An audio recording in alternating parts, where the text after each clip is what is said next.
It's days 2 and 3 of my first solo land trip in St. Vincent and the Grenadines. After working remotely by day at the Sunset Shores Hotel and being treated to home-cooked Caribbean meals by Troy and his mom at night, I finally get to see and experience more of the culture and to knock off the #1 goal on my list for coming to St. Vincent and the Grenadines.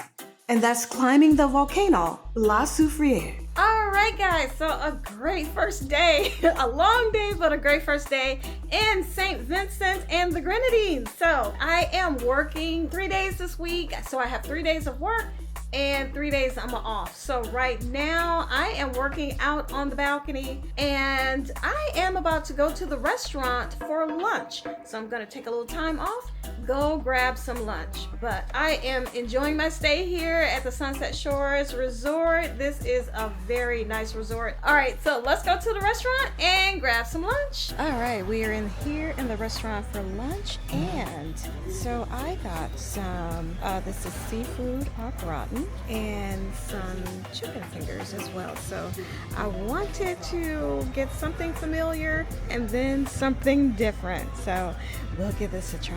It looks delicious. All right, let's give it a try. This is so good. I could have had this as a meal by itself, but it is an appetizer. But it's almost like not quite a soup, but well, kind of like a soup because I'm eating it with a spoon. Just so flavorful. I mean, you can taste all of the different flavors, different spices in it. Very tasty. So this was seafood au gratin. Very good. Hey, are you enjoying this content so far? If you are, I hope that you will like this video and subscribe to the channel so that I'll know to create more content like this. All right, everyone, it is the end of day 3, so that means I am off work. Yay! So now I am officially on vacation. So Troy is coming by to pick me up and we are going to go to a carnival event tonight. So yeah, I'm just waiting for him to pick me up. Now, as we were on our way to the mini carnival event, Troy shared more tidbits and insights about island life. If I say I'm going to the bank for 10 o'clock, I know I'm only gonna get stuff done by 11 because it's gonna be a long wait. You have to factor in traffic. You know, if you're taking public transport, they have to stop here, there, and everywhere. So you always have like 1 hour to spare. That's just how it is in the islands. Yeah. All right. So it's not like Miami where everybody's, you need to go get everywhere in a split second. So here it's not the same. If we are in a hurry here, you would know because the drivers, they would squeeze through, they would just not pay attention to traffic and do whatever they have to do. Then we arrived. It was Troy, Aya, and I. Now, as we walked toward Heritage Square, you can already hear the rhythms, the live bands, and the singers on the stage. And you can see people just standing there soaking up the vibe. And the energy is contagious. Now, during Carnival, in addition to the main events, smaller celebrations take place all over St. Vincent, including parades, street parties, and concerts like this one. Some are ticketed, but many like this one in Heritage Square are totally free and open to everyone.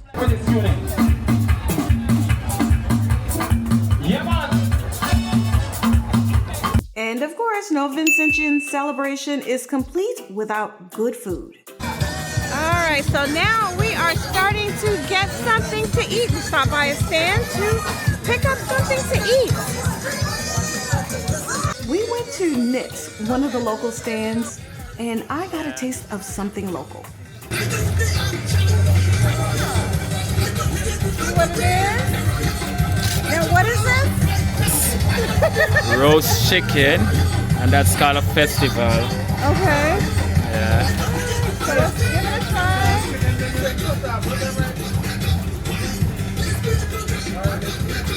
It's good. It's good. Hey? This is like a bread? Yeah, it's a pastry. Oh, it's a pastry?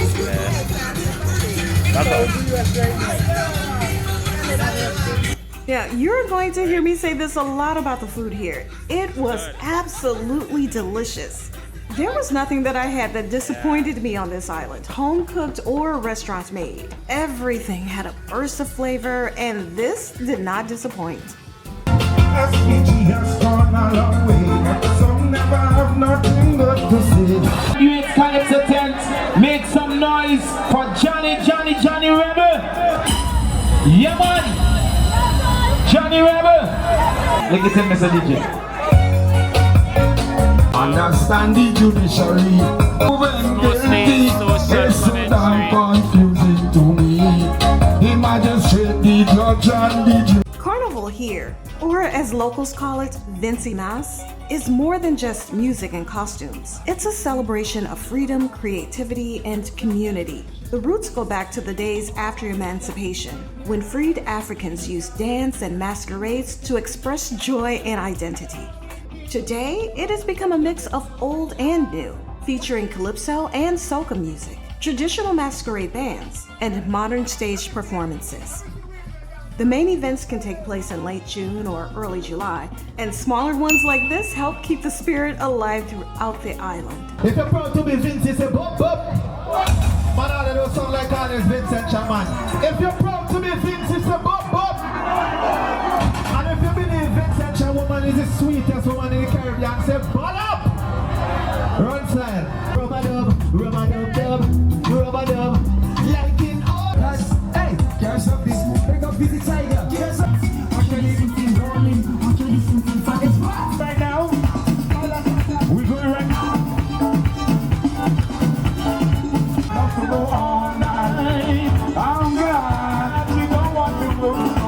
Now, what I loved most was how inclusive it felt. Whether you're local, visiting, or like me, experiencing it for the first time, it's like you feel welcomed in. It's not just a show, it's a shared moment of pride and celebration. I can imagine on a weekend. Yeah. All right, so it is Thursday, and I am packed up because I had actually extended my stay. So, but unfortunately, when I did that, I booked later, and this room, the ocean view rooms, were no longer available, unfortunately. So I am switching rooms to a garden room, but hey, I will get a chance to give you a tour of 2 different rooms. So now I am off work, so I am waiting for Troy to come pick me up for our first adventure. So while we're waiting, let's look at this beautiful view. This is at the Sunset Shores Resort. Now, this is what I told Troy was a must for my first visit here. I didn't care what else we did. I wanted to climb the volcano, La Soufrière. I watched videos, I dreamed about it, even visualized standing at the top, looking down into that crater. The views, and I just couldn't wait to get there. So Troy arranged a taxi for the day, and getting there was a bit of a drive since the volcano sits on the northern tip of St. Vincent, about 2 hours from Kingstown. But what a drive! There were winding roads, lush valleys, and glimpses of the Caribbean Sea on one side and the Atlantic on the other.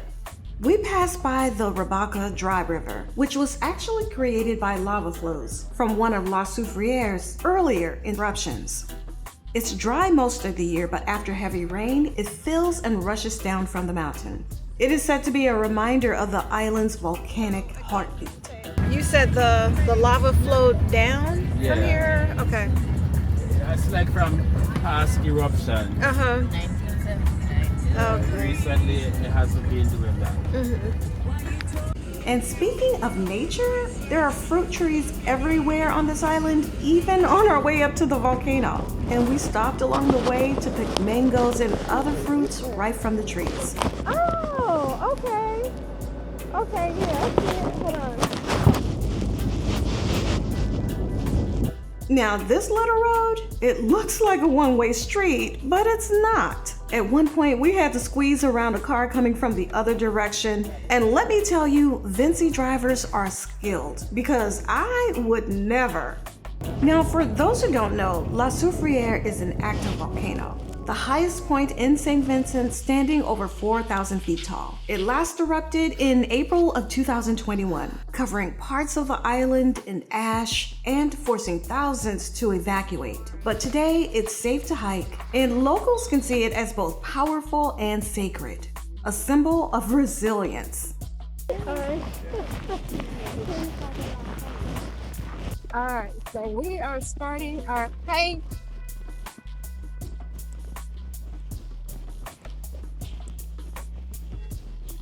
And the Lord has done this before, so he is estimating that this is going to be a 2-hour hike. Not a 2.5 hours, Troy said. 2.5 hours. Now, one thing I noticed is that kind of pulled back a little bit, I guess, with all of the feeds and the rain. So now it's not being hot. As a lot. Now, I'm not sure what happened here, but my audio quality became poor, so I'll add subtitles as needed. This was such a great experience, my first real hike ever. And what a place to start, right? Now, even though it was blazing hot in town, the climb itself wasn't bad at all. Once you stepped into the forest, the canopy of trees kept it surprisingly cool and breezy. You could hear the rustling of leaves, birds calling somewhere off in the distance. It was peaceful and grounding. It was almost like nature was cheering you on. The trail winds through thick tropical greenery, and every few minutes or so you come across something that just stops you in your tracks. Massive rock formations, drops that seem to disappear into a blanket of green, and sunlight streaming through the trees in the most magical way. All right. Maybe 30 minutes in? Okay, we can do this. We got a while to go, but this is what I wanted to do. I asked for this, so I'm gonna finish it. Along the way, there were little signs with facts about the volcano, birds, or local plants. It was such a nice touch. You're not just hiking, you're learning as you go. Traditional medicine for respiratory and digestive issues. Begonia grande.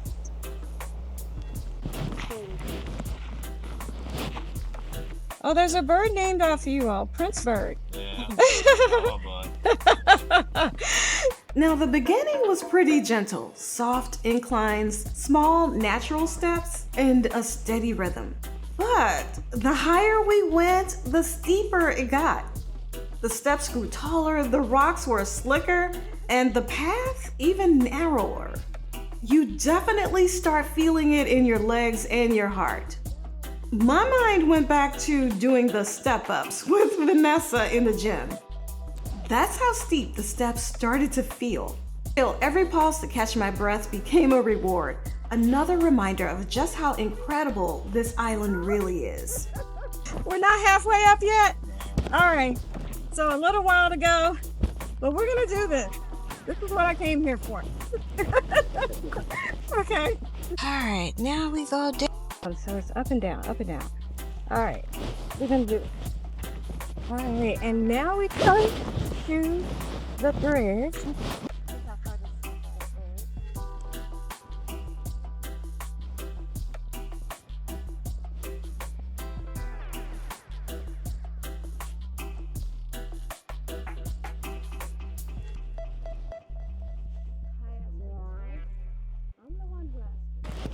All right. You got commitments here. No littering. Then it really got tough. I was sweating, huffing, puffing, and honestly just praying for the top to appear right around the next bend. So we are about 2 hours in. All right. Then it's over the stones. All right, here we go. Making our way through.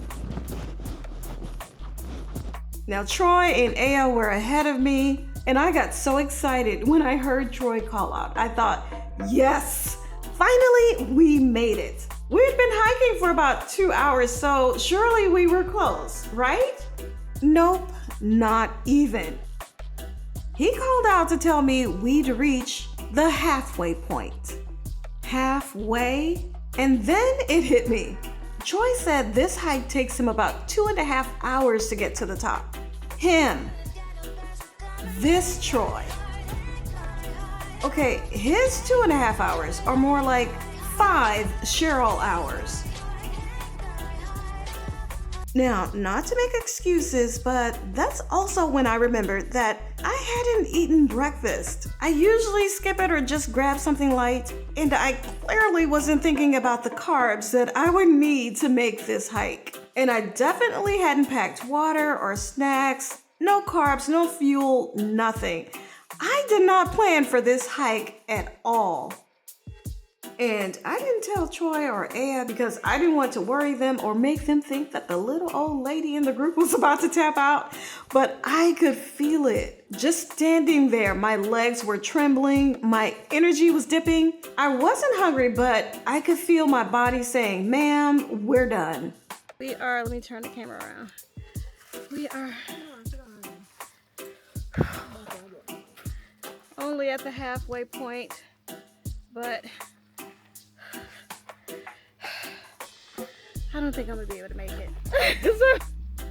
You should finish it. We should finish it? Yeah. But it's strictly uphill from here, so it's only gonna get tougher. Oh my goodness, it's only gonna get tougher. Let me. Yeah. And it's 2 more hours of this. Oh my goodness. Okay, as you saw, we made it to the halfway point, and I tried to go a little bit more, but just couldn't make it, so we turned around and now we are on our way back down. So I tried, made it to the halfway point, but you know, I don't know, maybe another time. All right. So if I had made it to the top, this is what I would have been able to show you firsthand. Edwards! Now, later I read that yes, the hike itself can take 3 to 4 hours round trip, depending on your pace, and it's not for the faint of heart. But the reward, standing on the rim, looking into that crater, that it's like seeing the heart of the island itself. Okay, and now we are back, and this went so much faster than going up.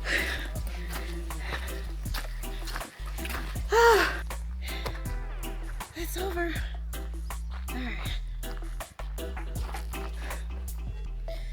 All right, so a little bit tougher than I thought. Oh my goodness.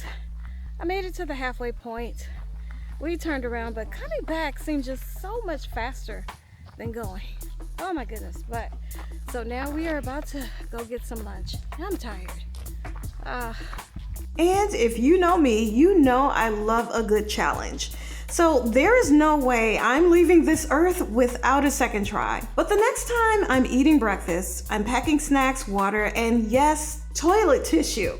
Because, you know, priorities. And carbs. Lots and lots of carbs. So I will be back to climb La Soufrière again. I need a do-over. Now, I know I completely lost Aya on wanting to do this with me again, and I'm not even sure I can convince Troy to sign up for round 2. So who's with me? La Soufrière Part 2 coming soon. So after the climb, we started our drive back, and I was tired. I was so happy to be sitting in the van. We made a stop on the leeward side of the island where the Atlantic Ocean meets the shore. The waves were crashing hard, wild, and powerful. It was such a contrast to the calm beaches on the other side. This is the longest beach we have there. Oh, this is the longest beach? Yeah. Okay. Now, Troy explained that the waters here are always rough. And you could feel it, you could see it, and you can feel it. That untamed natural energy that's so much a part of St. Vincent's character. It was one of those moments where you just stand there and think, man, what a day. Now, after the hike, we headed over to Young Island for lunch. This was the island that was right across from my hotel. Young Island is one of St. Vincent's 32 islands and keys.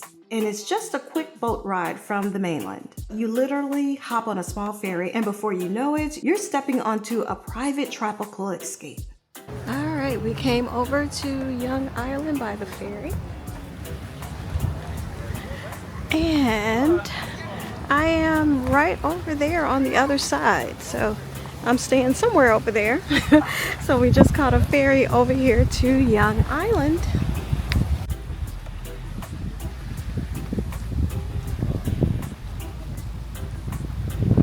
And we are just going to go to a restaurant. The only thing they have on the menu right now is like pizza, burgers, and stuff like that, but which is okay with me. So I'm just gonna grab something to eat. But I just wanted to come over here, you know, catch the ferry over and experience Young Island.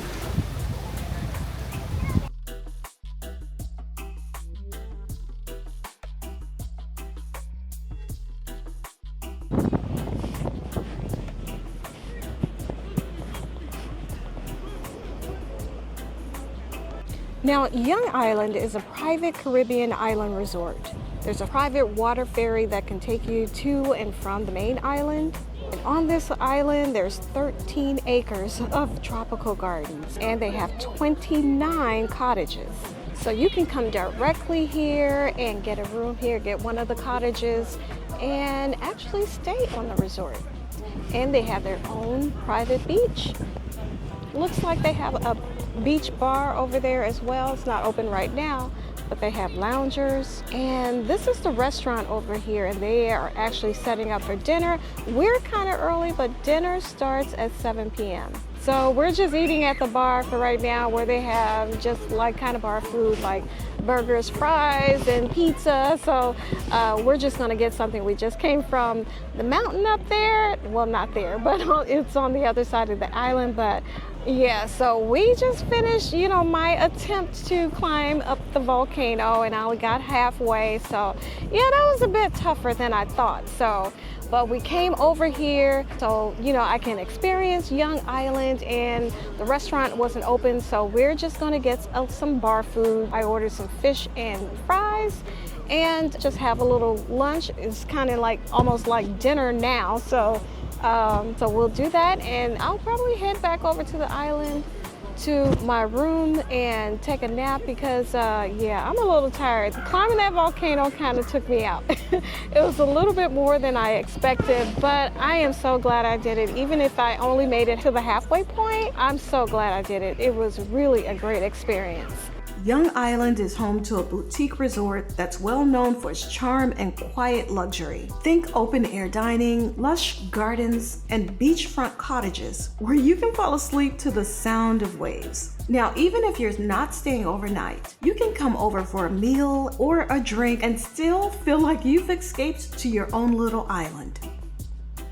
The restaurant overlooks the water. We enjoyed lunch, and it was the perfect way to unwind after that volcano adventure. I could feel the energy coming back to my legs, although little did I know that my legs would be sore for the next few days. Looks like a beautiful place. I wonder what the cottages look like, but this looks like a great place to actually come and experience. This was a tough day, but also the best day ever for my first solo land trip in St. Vincent and the Grenadines.